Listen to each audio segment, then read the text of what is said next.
Hello नमस्कार। आप जानते हैं कि मध्य प्रदेश की विभिन्न एग्ज़ामों में विज्ञान और पर्यावरण का जो प्रश्नों का वेटेज है वो कितना अधिक होता है, और एमपीपीएससी में तो ये वेटेज कहीं ज़्यादा होता है इन्वायरमेंट का। ठीक है, तो हम कुछ ऑब्जेक्टिव लेके आए हैं। आई होप ये आपकी एग्ज़ाम में हेल्प करेंगे, है ना। ठीक है, तो शुरू करते हैं ऑब्जेक्टिव सोल्व करना। पहला ऑब्जेक्टिव है कि मिजोरम में स्थित फोंगपुई राष्ट्रीय उद्यान को किस अन्य नाम से जाना जाता है। तो ये ब्लू माउंटेन है ना, नीला पर्वत। ऑप्शन बी हमारा यहाँ पर सही आंसर हो जाएगा, नीले पर्वत के नाम से जाना जाता है। देखिए ये एमपीपीएससी 2020 के प्रीलिम्स में आया हुआ क्वेश्चन, 2020 या 21 में, हाँ 2021 में आई थिंक आया हुआ ये क्वेश्चन है ना। तो ये बहुत इंपॉर्टेंट हो जाता है क्योंकि प्रीवियस ईयर क्वेश्चन भी हमें बहुत ज़रूरी होते हैं। ठीक है, नेक्स्ट देखते हैं कि वाटरमैन ऑफ इंडिया किसे कहते हैं। तो ये राजेंद्र सिंह जी को कहते हैं, है ना। ऑप्शन ए हमारा राइट है, राजेंद्र सिंह। नेक्स्ट देखेंगे, निम्न में से कौन सा एक सुमेलित नहीं है। तो कौन सा सुमेलित नहीं है, देखिए आंसी जो राष्ट्रीय उद्यान है वो कर्नाटक में है, ये राइट है ना। बालपक्रम राष्ट्रीय उद्यान मेघालय में है ना। जो चंदौली है वो नहीं है, वो गुजरात में नहीं है, वो महाराष्ट्र में है, इसलिए हमारा सी ऑप्शन सा राइट हो जाएगा, है ना। अगला देखते हैं कि भारत में आइस मैन ऑफ इंडिया के नाम से कौन जाना जाता है। तो ये चेवांग नोरफेल, ये जो मेन होते हैं आइस मैन, है ना, और टाइगर मैन कैलाश श्रृंखला, वाटर मैन राजेंद्र सिंह, है ना, और ये मेट्रो मैन सी मुरलीधरन, ये ऐसे नाम आप ध्यान रखिएगा, ये अधिकतर एग्जाम में पूछे जाते हैं। तो चेवांग नोरफेल, है ना, पूछे जाते हैं हमारे। ये क्या है, Chewang Norphel ice man of India है। अगला देखिए, मध्य प्रदेश में कुल कितने टाइगर रिजर्व हैं। तो मध्य प्रदेश में कुल 7 टाइगर रिजर्व हैं। ठीक है, कौन सा है, पहला बांधवगढ़, है ना, दूसरा कान्हा किसली, तीसरा पेंच, चौथा पन्ना, पांचवा सतपुड़ा और छठवा संजय डोगरी, है ना। सातवां कौन सा बना है, सातवां बना है वीरांगना दुर्गावती टाइगर रिजर्व। ये कौन से नंबर का है, ये 7वें नंबर का है ना। तो हमारे 7 मैंने आपको बता दिए हैं, सातों, एक बांधवगढ़, दूसरा कान्हा किसली, तीसरा पेंच, चौथा पन्ना, पांचवा सतपुड़ा, छठवा संजय डोगरी और सातवां वीरांगना दुर्गावती टाइगर रिजर्व, है ना। और ये दमोह में है, तो ये न्यू है तो आपको ध्यान रखना पड़ेगा, है ना। 7 कौन कौन से हैं, और 7वां जो बना है वीरांगना दुर्गावती टाइगर रिजर्व बना है वो दमोह में है। और अभी मध्य प्रदेश को आप जानते हैं कि टाइगर स्टेट कहा जाता है, क्यों, क्योंकि 2022 की जो मध्य प्रदेश की जो बाघ रिपोर्ट आई थी 2022 की, उसमें मध्य प्रदेश में हाईएस्ट 785 टाइगर हैं, इसलिए मध्य प्रदेश को टाइगर रिजर्व कहा जाता है। और आप जानते हैं कि इसकी शुरुआत जो टाइगर प्रोजेक्ट की भारत में तो हुई थी 1973 में, है ना, और मध्य प्रदेश में हुई थी 1974 में। और टाइगर मैन ऑफ इंडिया किसको कहा जाता है, कैलाश सांखला जी को कहा जाता है, और मध्य प्रदेश को टाइगर स्टेट कहा जाता है ना। तो आप जानते ही हैं, और टोटल जो टाइगर हैं वो मध्य प्रदेश में सबसे अधिक है, इसलिए इसको टाइगर स्टेट कहा जाता है। तो आप देखिए अभी टोटल 7 हैं, ये आपको ध्यान रखना है। नेक्स्ट क्वेश्चन देखते हैं कि बन्नी घास के मैदान पाए जाते हैं। तो ये कहाँ पाए जाते हैं, ये कच्छ के गुजरात में, आपको ये ध्यान रखना है। ऑप्शन ए, बन्नी घास के मैदान कच्छ के गुजरात में पाए जाते हैं। प्रोजेक्ट टाइगर किस वर्ष प्रारंभ हुआ था, अभी आपको ऊपर बताया कि 73 में, तो इसमें एक ही ऑप्शन दिख रहा है 72-3, तो ये आपका सही हो जाएगा। मेघा पाटकर का संबंध किस आंदोलन से है, तो ये नर्मदा बचाओ आंदोलन से है।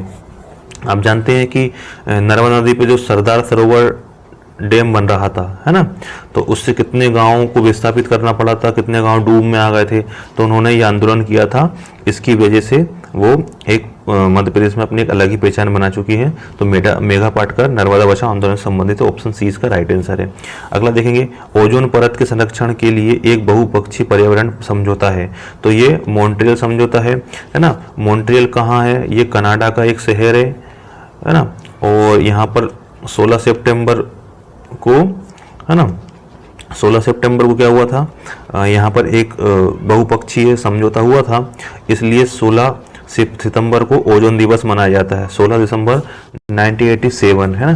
तो 16 सितंबर 1987 ओजोन के लिए, ओजोन लेयर के लिए जो मॉन्ट्रियल समझौता हुआ था वो 16 सितंबर 1987 को कनाडा के मॉन्ट्रियल शहर में हुआ था।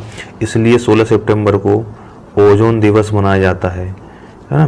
तो ये इसमें ये क्यों हुआ था ये जो समझौता है, क्योंकि ये जो अंटार्कटिका के ऊपर है जो ओजोन परत में, वहाँ पर एक बड़ा सा जो छेद देखा गया था वो डिस्ट्रॉय हो रही थी वहाँ पर, और यही जो ओजोन परत में जो छेद है वो तिब्बत के पठार के ऊपर भी देखा गया है इंडिया में। तो ये आप ध्यान रखना, ये बहुत इंपॉर्टेंट है। अगला देखिए कि वर्ष 1992 में पृथ्वी सम्मेलन किस देश में हुआ था, तो ये ब्राज़ील में हुआ था, ब्राज़ील की राजधानी रियो में हुआ था, है ना। तो इसको रियो शिखर सम्मेलन भी कहते हैं, ठीक है। तो आप ध्यान रखिए, तो इसका आंसर हो जाएगा ब्राज़ील, है ना। 11वां क्वेश्चन देखेंगे हम। वन्य जीवों और वनस्पतियों की संकटापन्न प्रजातियों के अंतर्राष्ट्रीय व्यापार पर देशों के बीच एक समझौता होता है, तो ये होता है ना, सिटीज़, है ना। ये सिटीज़ होता है, सिटीज़ का फुल फॉर्म, है ना। ये देखिए, ये आपको स्क्रीन पे दिख रहा होगा, है ना, ठीक है ना। यहाँ पर हो जाता है full form convention on international trade in endangered species of wild fauna and flora. तो ये जो संकटापन्न प्रजातियों का है उसको अंतर्राष्ट्रीय व्यापार पर देशों के बीच समझौता होता है, ठीक है, सिटीज में।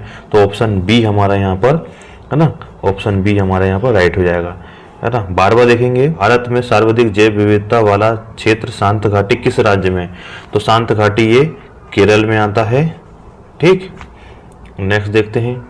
अच्छा, जैव विविधता मतलब क्या होता है कि देखिए पश्चिमी क्षेत्र, भारत का जो पश्चिमी क्षेत्र है ना, ये जो ये रीजन है ना, तो जो आपका ये रीजन है पूरा यहाँ से लेके ये पश्चिमी घाट कहलाता है ना, जो वेस्टर्न साइड है, ये गुजरात से चालू हो जाता है और ये केरल तक हमारा जाता है। तो यहाँ पर क्या होता है कि सबसे ज़्यादा आपको प्रजातियाँ मिलेंगी, पेड़ पौधे मिलेंगे, है ना, सबसे ज़्यादा जानवर, सबसे ज़्यादा वैरायटी के, तो जैव विविधता, जीवों में विविधता सबसे ज़्यादा इधर ही है, ठीक है। तो ये हमारा ऑप्शन ए केरल हो जाएगा। देखिए शांत घाटी कहाँ आता है, शांत घाटी केरल में आता है, लेकिन ये किसके अंतर्गत आता है, पश्चिम घाट के अंतर्गत आता है। विश्व में सर्वाधिक जैव विविधता किस रेखा पर पाई जाती है, तो ये भूमध्य रेखा पर, यानी ये इंडिया है, आप देखिए मैप में देख सकते हैं, और ये जो 0 डिग्री लाइन है ना, ये भूमध्य रेखा कहलाती है। तो इसके आसपास से सबसे ज़्यादा जैव विविधता पाई जाती है। क्यों, ऐसा क्यों होता है, क्योंकि देखिए आप जानते हैं कि जब हम पोल्स पे जाते हैं तो पोल्स पे क्या होता है, बर्फ जमी रहती है, डाइवर्सिटी बहुत कम होती है। आप 10 डिग्री नॉर्थ, 10 डिग्री साउथ में देखिए, है ना, या फिर 30 डिग्री नॉर्थ से साउथ में देखिए, आपको सबसे ज़्यादा जैव विविधता देखने को मिलेगी, सबसे ज़्यादा पेड़ पौधे देखने को मिलेंगे, सबसे ज़्यादा जंगल देखने को मिलेंगे। और जितने ही आप ऊपर जाएंगे आपको बर्फ और ठंडा प्रदेश देखने को मिलेगा। तो सबसे ज़्यादा जैव विविधता भूमध्य रेखा पर 0 डिग्री पे पाई जाती है ना, इक्वेटर पे। नेक्स्ट देखते हैं 14वां।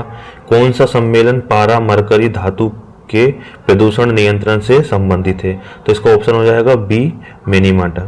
मिनीमाटा कहाँ पर है, ये जापान का एक शहर है, और ये पारा से होने वाला एक रोग भी होता है मिनीमाटा। आप देखिए स्क्रीन पर देख सकते हैं, इसमें बच्चों की हाथ पैर की उंगलियां कैसी टेढ़ी हो जाती हैं, आपको दिख रहा होगा, है ना। तो ऑप्शन 20 का राइट आंसर है। अगला देखिए, जैव विविधता का जनक किसे कहा जाता है, ये कहा जाता है एडवर्ड ओ विल्सन को। एडवर्ड ओ विल्सन का फोटो आप स्क्रीन पर देख रहे होंगे, ठीक है। तो ऑप्शन ए इसका राइट आंसर हो जाएगा, ऑप्शन ए, है ना। अगला देखेंगे, अमृता देवी का संबंध किस आंदोलन से है, तो ये अमृता देवी का विश्नोई आंदोलन है, ठीक है, विश्नोई आंदोलन।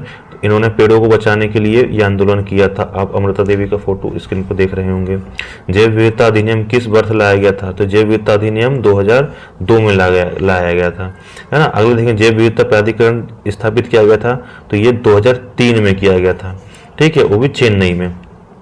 नेक्स्ट देखिए, कौन सी ड्रग गिद्धों की जनसंख्या में कमी के लिए उत्तरदायी है, तो ये डाइक्लोफेनॉक, ये सबसे ज़्यादा गिद्धों के लिए, है ना, हानिकारक थी। क्यों, इसको डायरेक्ट गिद्ध नहीं खाते थे, इसको जानवरों को, है ना, बीमारी में या फिर इनको दर्द निवारक के लिए दी जाती थी जानवरों को, और जानवर जब मर जाते थे तो वो जानवरों को गिद्ध खाते थे, इससे गिद्ध मर रहे थे, तो इस मेडिसिन को बैन किया गया था गवर्नमेंट के द्वारा।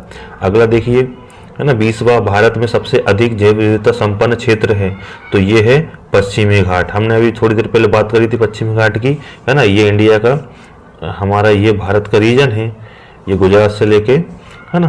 तो ये जो एरिया है, ये पश्चिमी घाट में आता है ना। तो गुजरात से लेके जो महाराष्ट्र, है ना, गोवा, कर्नाटक और केरल तक का क्षेत्र है ना, वो पश्चिमी घाट में आता है। और इसमें भी सर्वाधिक जैव विविधता शांत घाटी में, केरल में जो है उसमें पाई जाती है। तो ऑप्शन सी हमारा पश्चिमी घाट इसका राइट आंसर हो जाएगा। अगला देखिए, जैव विविधता शब्द की रचना किसने की थी? तो ये वॉल्टर जी रोसेन ने की थी। स्क्रीन पर आप रोसेन जी का फोटो देख रहे होंगे। अगला देखिए, टुमारोज बायोडायवर्सिटी के पुस्तक के लेखक कौन है? तो ये वंदना शिवा है। ठीक है। अगला देखेंगे 23वां, ग्रीन हाउस गैसों की संकल्पना की थी। तो ये ग्रीन हाउस गैसों की संकल्पना जोसेफ फोरियर ने की थी, है ना। ग्रीन हाउस गैसेस क्या होती हैं? जैसे कि मीथेन, कार्बन डाइऑक्साइड, है ना, और नाइट्रस ऑक्साइड N2O, है ना। Methane CH4, carbon dioxide CO2, nitrous oxide N2O, इसे लाफिंग गैस भी कहते हैं, है ना। ये हुआ। तो ये, और ये CFC, इन गैसों को क्या है? ग्रीन हाउस गैसेस कहते हैं। ये कैसे क्या करती हैं? हमारे जो एनवायरनमेंट में जो सूरज की जो रोशनी आती है ना, वो पृथ्वी से टकरा के वापस ना वायुमंडल से बाहर चले जाए, इसलिए उनको रोकती है। इससे क्या होता है कि जो पृथ्वी की जो गर्माहट है बनी रहती है, ये जो किरणें हैं वो बाहर नहीं जा पाती हैं। वरना अभी रूम टेम्परेचर आप जानते हैं कितना होता है? 27 डिग्री सेल्सियस होता है। अगर ये ग्रीन हाउस गैसेस ना हो तो हमारे अर्थ का जो टेम्परेचर है वो -15 डिग्री सेल्सियस हो जाएगा। नेक्स्ट देखिए, ग्रीन हाउस प्रभाव क्या होता है? तो ये देखिए, अभी हाल चर्चा करी हमने कि ना गैसों के वायुमंडल में जमा होने से पृथ्वी का वातावरण गर्म होना। अब इसकी चर्चा हम नहीं करेंगे, हमने कर ली है। अगला देखिए, कार्बन क्रेडिट का दृष्टिकोण इसमें से किससे से शुरू हुआ था? तो ये क्योटो प्रोटोकॉल से हुआ था, है ना। ठीक है। क्योटो प्रोटोकॉल कब हुआ था? 1997 में हुआ था। और ये क्योटो कहाँ है? ये जापान का एक शहर है ना। यहाँ पर एक सम्मेलन हुआ था, क्योटो प्रोटोकॉल। इसमें कार्बन क्रेडिट की दृष्टिकोण से इसमें शुरुआत की गई थी। अच्छा, हमने इंडिया ने भी कुछ मिशन चालू किए हैं, है ना। हमें कार्बन का जो उत्सर्जन है वो कम करना है। अब जीरो नेट कार्बन हमारा लक्ष्य कब का है? हमारा लक्ष्य है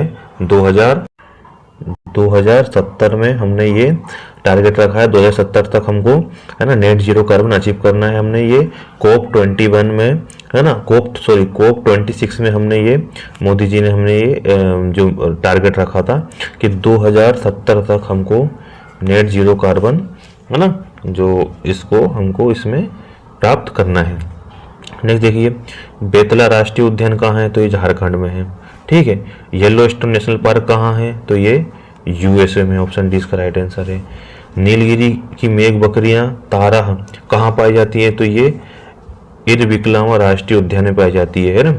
इरविक्लमा राष्ट्रीय उद्यान में पाई जाती है ना। अब स्क्रीन पर देखिए, आपको ये तारा बकरियां देखने को मिल रही होंगी। और ये इरविक्लमा राष्ट्रीय जो उद्यान है ये कहाँ है? ये केरल में हमारा। ऑप्शन ए इसका राइट आंसर हो जाएगा। अगला देखिए, शुक्ला फांटा वन्यजीव अभ्यारण्य कहाँ है? तो ये नेपाल में शुक्ला फांटा। ठीक है। अगला देखिए, राष्ट्रीय चंबल अभ्यारण्य किस राज्य का हिस्सा नहीं है? तो देखिए, राष्ट्रीय चंबल जो है वो हरियाणा का नहीं है ना। देख लेते हैं। तो ये MP के में फिर इंदौर से यहाँ से निकलती है हमारी चंबल रिवर, और ये मंदसौर से होते हुए, कोटा बैराज से होते हुए, ये भिंड मुरैना से होते हुए ये UP में यमुना में मिल जाती है। अब ये जो चंबल रिवर से आप देखेंगे कि यहाँ पर UP है, यहाँ पर राजस्थान है, और ये MP है। तो ये तीनों का जो ये रीजन है ना, यहाँ पर ये, है ना, ये यहाँ पर एक ये क्षेत्र बना लेगा। तो इसमें कौन कौन से राज्य सम्मिलित हो जाएंगे राष्ट्रीय चंबल अभ्यारण्य में? है ना, उत्तर प्रदेश, मध्य प्रदेश और राजस्थान तो शामिल होगा, हरियाणा नहीं होगा। तो नेक्स्ट देखेंगे हमारा, तो इसका राइट आंसर हरियाणा हो जाएगा। अगला देखेंगे, ब्लू मारमोन तितली को किस राज्य की राज्य तितली घोषित किया गया है? तो ये महाराष्ट्र की तितली है, राज्य तितली। आप स्क्रीन पे इसकी फोटो देख रहे होंगे। अगला देखिए, निम्नलिखित में से क्रांतिक बाघ आवास के अंतर्गत सबसे बड़ा क्षेत्र है? तो ये नागार्जुन सागर, श्रीशैलम, सबसे बड़ा क्षेत्र है ना। ठीक है, नेक्स्ट देखिए। अच्छा, ये नागार्जुन सागर श्रीशैलम कहाँ है? ये आंध्र प्रदेश में है ना। ठीक है, अगला देखिए, विश्व का सबसे बड़ा रॉयल वानस्पतिक उद्यान स्थित है, तो ये ऑप्शन ए ही सही है इसका, क्यों? इंग्लैंड में। 5 इंद्रियों का बाग दी गार्डन ऑफ 5 सेंसेस स्थित है, तो ये दिल्ली के मेहरौली में स्थित है। आप स्क्रीन पे इसका फोटो देख रहे होंगे, है ना। तो ऑप्शन 20 का राइट आंसर है। आप 35वां देखिए, भारत में मॉन्टेक्स रिकॉर्ड में शामिल है, तो भारत में मॉन्टेक्स रिकॉर्ड में शामिल है हमारा 2 क्षेत्र है ना। ठीक है, एक तो केवला राष्ट्रीय उद्यान है ना, और दूसरा हमारा यहाँ पर कौन सा, एक लोकटक झील जो मणिपुर की है, ये 2 हैं। तो एक ना लोकटक झील भी है और एक केवला देव है। तो यहाँ पर ऑप्शन में कौन कौन से दे रखे हैं? एक ही दे रखा है, केवला देव, तो हमारा ऑप्शन आ राइट हो जाएगा। अच्छा, मॉन्ट्रेक्स रिकॉर्ड क्या होता है? तो देखिए, मॉन्ट्रेक्स रिकॉर्ड जो है वो 1990 में ये स्विट्जरलैंड में जो चालू हुआ था, है ना। और ये एक ऐसा एक रजिस्टर, मान लो ऐसा रजिस्टर है जो वेटलैंड्स होते हैं, आर्द्र भूमियाँ, उनको उजागर करता है ना, जिन्हें संरक्षण की आवश्यकता है, जिन्हें जरूरत है।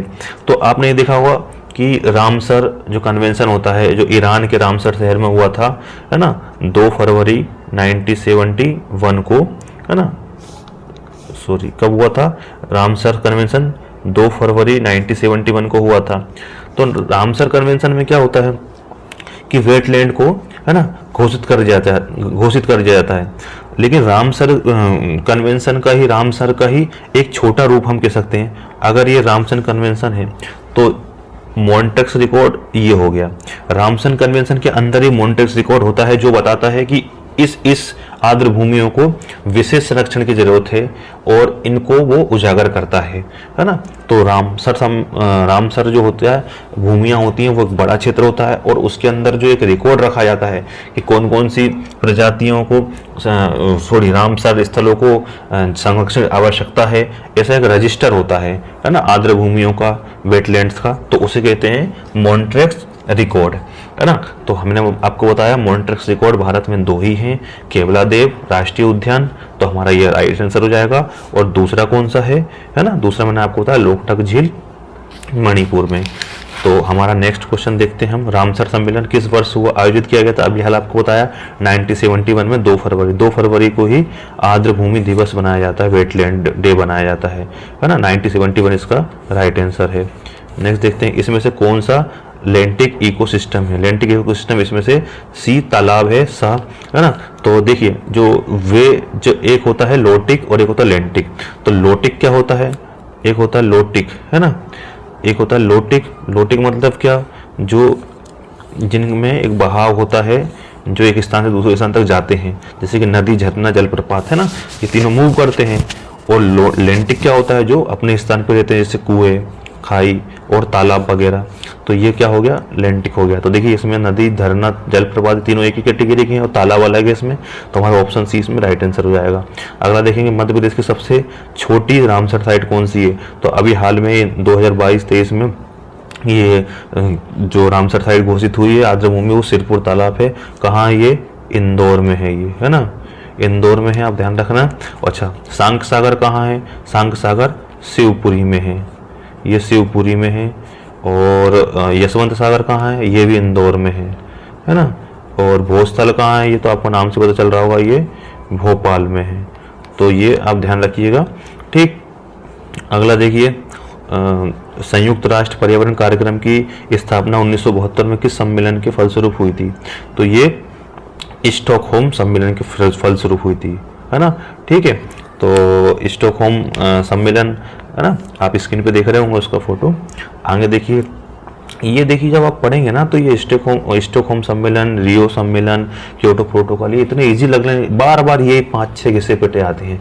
क्योटो प्रोटोकॉल, रियो सम्मेलन, पृथ्वी शिखर सम्मेलन वो इसी को कहते हैं। स्टॉकहोम सम्मेलन 1973 में, टाइगर प्रोजेक्ट 1974 में, है ना, एमपी में टाइगर प्रोजेक्ट आया। फिर उसके बाद 1986 के पर्यावरण अधिनियम, 1932 में हाथी परियोजना, है ना, 1981 में वायु संरक्षण अधिनियम आया। तो यही घूम फिर के आते रहते हैं, तो आप इसको ध्यान रखना। कॉर्बेट टाइगर रिजर्व किस भारतीय राज्य में स्थित है? तो देखिए एमपीपीसी 2021-22 में आया हुआ क्वेश्चन है ना, ये उत्तराखंड में था। मैक्सिमम क्वेश्चन इसमें रिपीट ही हैं एग्जामों के, नए क्वेश्चन बहुत कम है। पारिस्थितिकी तंत्र के समुच्चय को क्या कहा जाता है? तो ये जीवोम कहा जाता है ना, ठीक है। एक ऐसा स्थान जहाँ पर मनुष्य की, जीवों की, है ना, पेड़ पौधे और जीव जंतुओं की जो एक बैलेंस पॉपुलेशन होती है ना, और एक बराबर का रेशो होता है, एक बराबर का समुच्चय होता है, उसको जीवोम कहा जाता है ना, ठीक है। और सभी के एक दूसरे संबंध बेहतर होता है, समन्वय ठीक होता है ना, उनकी जो कम ज़्यादा मात्रा ना हो, ऐसे क्षेत्र को क्या कहते हैं? जीवोम कहा जाता है। इसको इंग्लिश में बायोम कहते हैं। तो ऑप्शन बी हमारा राइट आंसर हो गया। 42 में देखिए, 42 में देखिए, लेंटाना घास के मैदान कहाँ पाए जाते हैं? तो ये लेंटाना घास के मैदान कहाँ पाए जाते हैं? ये मेक्सिको में पाए जाते हैं। देखिए अन्य घास के मैदान भी होते हैं, जैसे डाउन्स होते हैं, है ना। डाउन्स घास के मैदान कहाँ? ऑस्ट्रेलिया में पाए जाते हैं। AU लिख रहे हैं हम ऑस्ट्रेलिया को। और अगला होता है सवाना। सवाना घास के मैदान कहाँ पाए जाते हैं? है ना, अफ्रीका में, AF लिख रहे हैं। और घास के मैदान देखिए, पंपास होता है एक, पंपास कहाँ पाया जाता है ना, ये होता है साउथ अमेरिका में, है ना, साउथ अमेरिका में, है ना, पंपास साउथ अमेरिका में पाए जाते हैं। और उसके बाद एक होता है प्रेरीज। प्रेरीज कहाँ पाए जाते हैं? प्रेरीज पाए जाते हैं नॉर्थ अमेरिका में, है ना, ठीक है, नॉर्थ अमेरिका में। तो और कुछ घास के मैदान होते हैं, है ना, जैसे दून और द्वार अपने इंडिया में देखे होंगे। तो ये सब है ना, आप घास के मैदान वगैरह ये सब बहुत 5-7 हैं, तो आप याद कर लीजिएगा, है ना। तो नेक्स्ट क्वेश्चन देखते हैं हम, अगला देखेंगे। हाँ, ये तो हो गया हमारा मेक्सिको। पारिस्थितिकी तंत्र में तत्वों के चक्रण को क्या कहते हैं? तो ये ऑप्शन बी जैव भू रासायनिक चक्र कहते हैं, ठीक है। अगला देखेंगे, एक पोषण स्तर से दूसरे पोषण स्तर में ऊर्जा का प्रभाव होता है। तो देखिए ये होता है 10%, है ना। और इस रूल को बताया था 1942 में किसने? एक लिंडेमैन करके, है ना, लिंडेमैन करके एक साइंटिस्ट थे, उन्होंने बताया था कि आप किसी भी जीव में या किसी भी, है ना, एक जो होता है पोसी से दूसरे पोसी में, है ना, एक अगर जानवर किसी दूसरे जानवर को खा रहा है तो उसके अंदर मात्र 10% ही एनर्जी का ट्रांसफर होगा, बाकी ऊर्जा जो है वो वायुमंडल में मुक्त हो जाएगी। तो ये किसने बताया था? ये लिंडेमैन महोदय ने बताया था, है ना, 1942 में। ये ऊर्जा का प्रवाह स्तर 10% होता है, ठीक है। और वो जीव अगर किसी, जैसे उसने उसको खाया और उसको किसी और जीव ने खाया, तो उसके अंदर भी, है ना, उस जीव का जो पहले 10% उसके अंदर आ गया था, उसको 10% का भी 10% यानी 1% आ पाएगा उसके अंदर। तो ये आप ध्यान रखिएगा। अच्छा, इसमें से नेक्स्ट देखिए, इसमें से कौन सा अपघटक नहीं है? तो देखिए हमारा विषाणु अपघटक नहीं है, यानी वायरस अपघटक नहीं है। बाकी आप देखिए बैक्टीरिया, कवक यानी सूक्ष्म जीवी माइक्रो ऑर्गेनिज्म, है ना, और कवक और जीवाणु यानी बैक्टीरिया, है ना, ठीक है। ये हमारा क्या है? अपघटक हैं, बाकी विषाणु नहीं है। नेक्स्ट अगला देखना, सर्वाधिक स्थायी पारिस्थितिकी तंत्र निम्नलिखित में से कौन सा होता है? तो सर्वाधिक स्थायी जो तंत्र होता है ना, ठीक है, पारिस्थितिकी तंत्र होता है, वो महासागर होता है। अच्छा, महासागर क्यों होता है? देखिए आप महासागर में देखिए, आप पृथ्वी पे देखिए, पृथ्वी पर अगर जो जमीन वाला हिस्सा है वहां पर सूर्य की किरणें पड़ेंगी अगर, है ना, तो ये जितनी जल्दी गर्म होता है उतनी जल्दी ये ठंडा भी हो जाएगा रात के समय पे। लेकिन आप समुद्र को देखिए, है ना, आप समुद्र में देखिए, ये पानी ये बहुत ही धीरे धीरे गर्म भी होगा, है ना, और बहुत ही धीरे धीरे ठंडा भी होता है। तो ये स्थायित्व इसके अंदर बना रहता है ना। तो इसके अंदर जो स्पीसीज होते हैं, मछली होते हैं इसके अंदर जो, है ना, और जो लाइकेंस वगैरह जो भी होते हैं इसके अंदर, जितने भी समुद्री शैवाल वगैरह पाए जाते हैं, वो इसमें स्थायित्व बना रहता है। तो इसलिए जो महासागर होता है वो सबसे स्थायी पारिस्थितिकी तंत्र होता है ना। तो सा आंसर हमारा सही हो जाएगा, महासागर। अच्छा, दो विभिन्न समुदायों के बीच का संक्रमण क्षेत्र क्या कहलाता है? वो कहलाता है इकोटोन, है ना। क्या होता है दो विभिन्न समुदाय? जैसे कि एक ये इकोसिस्टम है, ठीक है। और ये दूसरा इकोसिस्टम है। अब ये दोनों जो मर्ज हो गए तो इनके जो बीच का क्षेत्र है, ये संक्रमण ट्रांजैक्शन एरिया है, ये कहलाता है हमारा इकोटोन। ठीक, तो ऑप्शन डी हमारा राइट आंसर हो गया।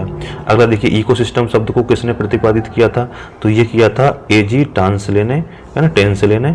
और स्क्रीन पे आप उनकी फोटो देख रहे हैं। तो ये कुछ 48 क्वेश्चन थे, सॉरी जो 48 क्वेश्चन थे जो हमारे इमरतलाल खरते जी ने जो रोजगार निर्माण पेपर में दिए थे, है ना। पेपर में तो आपको दिए थे, आप भी पढ़ लोगे इसको, लेकिन जो डिस्क्रिप्शन था वो मैंने आपको करवा दिया। आई होप आपके लिए मददगार होगा। Thank you for watching.